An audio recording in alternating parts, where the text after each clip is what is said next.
MP ভাইরা, মন্ত্রী ভাইরা, আসসালামু আলাইকুম। তোমরা শুনে রাখো, আগে প্রথম খাবারটা খেয়ে হজম করে তারপর খাবে, বুঝতে পেরেছ? আগে তোমাদের পাশে গ্রামে যত গ্রাম আছে, আগে ওই মসজিদগুলাকে ভর্তি করো, তারপর আবার মসজিদ করার সিদ্ধান্ত নিবে। একটা মসজিদ খালি হয়ে যাবে আর একটা মসজিদ ভর্তি হবে, এটা আল্লাহ খুশি হবে না? আল্লাহকে বাঁচতে গেলে আল্লাহকে ভালোবাসার কাজ করতে হবে। এতিম মিসকিনকে আগে দেখতে হবে, তারা দুবেলা খেতে পাইছে কি না পাইছে তাদেরকে তদন্ত করতে হবে। আপনাদের নাম কেনার জন্য এসব কাজ করা ঠিক নয়। আল্লাহ যদি ভালো বলে তাইলে ভালো, আর দুনিয়ার মানুষ যদি আমাকে ভালো বলে তা আমি ভালো নই। তোমরা কি ভেবেছো টাকা আছে বলে যা ইচ্ছা তাই মনে রাখছো নাকি? হ্যাঁ, তুমি পাশে গ্রামের মসজিদ একটা আছে, আবার পাশে গ্রামে একটা মসজিদ করবে, ওই মসজিদটা খালি হয়ে যাবে, তারপরে এটা ভর্তি করবে, তাহলে আমার লাভ কি? মসজিদ হচ্ছে আল্লাহর ইবাদতের ঘর। আল্লাহ বলছে তুমি মসজিদটাকে ভর্তি করো,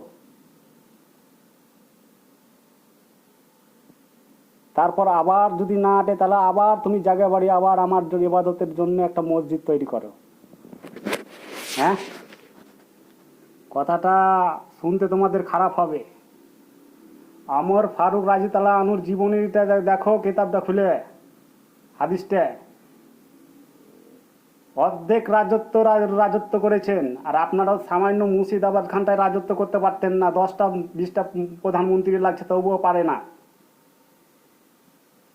আর বড় বড় বাত মেরে চলে গেছো যে হ্যাঁ কেরেঙ্গে ত্যাং কেরেঙ্গে। ইব্রাহিম নবী মূর্তি ভেঙেছেন, মূর্তি গড়ায়নি, এরই নাম হচ্ছে মুসলমান।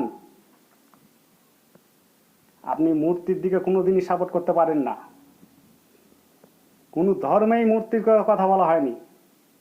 আর মূর্তির যে সাপোর্ট করবে সে আল্লাহর দুশ্মন, নবীর দুশ্মন। দিস ইজ মাই চ্যালেঞ্জ দুনু তোমরাকে। আল্লাহ একক, আল্লাহ ছাড়া কোনো মাবুদ নাই, এলাহা নাই, আল্লাহ ছাড়া কোনো আমার রব নাই। যখন কবরে মানে প্রশ্ন হবে তোমার রব, আমার আল্লাহ। সব সময় একটাই কথা, আমার আল্লাহ। সারা দুনিয়ার মানুষ যদি আপনাকে ভালোবাসে তবুও ভালো ভালো নন। আর আল্লাহ যদি আমাকে ভালোবাসে তাহলে ঠিক আমি ভালো। এখনকার মানুষ দুনিয়ার সবারই কথাই ভালোতে ভালো ভাবছে। আসসালামু আলাইকুম।